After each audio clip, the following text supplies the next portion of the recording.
Let's take a look at one of my favorite cases that I've done recently, which is a single unit veneer.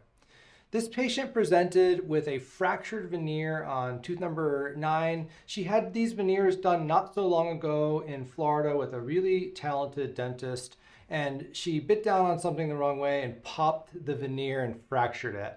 She came in really kind of upset because she had some events that she needed to go to and she wanted the veneer fixed today. And so let me explain the workflow.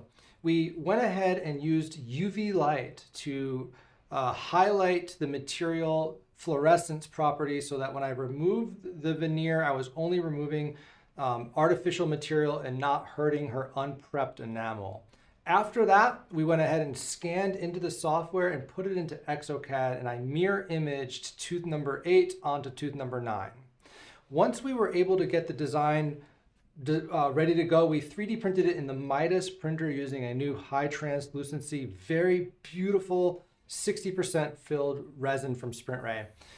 We printed it specifically and purposefully a little bit brighter because I know we wanted to customize it in the mouth. And so the way that we did this, we placed the veneer in the mouth and I painted Ivoclar's trans opal effect on the top of the veneer as a glaze layer. This lowers the value ever so slightly, and it also adds a protective coating. It is 79% filled, easy to hand polish. It's a beautiful, viscous, flowable resin. We then interdiffused stains down into that layer. We used Ivoclar's Empress Direct colors. We used some gray and violet colors for the incisal edge. We used a little bit of brown to warm up the cervical third and get it to blend in beautifully with the contralateral tooth. And then we prepared everything for bonding. We went ahead and isolated, nice rubber dam isolation. We etched and put adhesive on the unprepped enamel, and we sandblasted the veneer and painted adhesive on the veneer.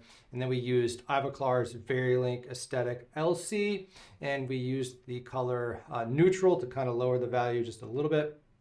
And you can see the final results are almost indistinguishable from her veneers that she had done prior, which is a difficult thing to do. And I think the patient was super happy. We were able to have her in and out in just under an hour and a half, and she was very thrilled to go back to her daily routine and not have a broken tooth to deal with anymore.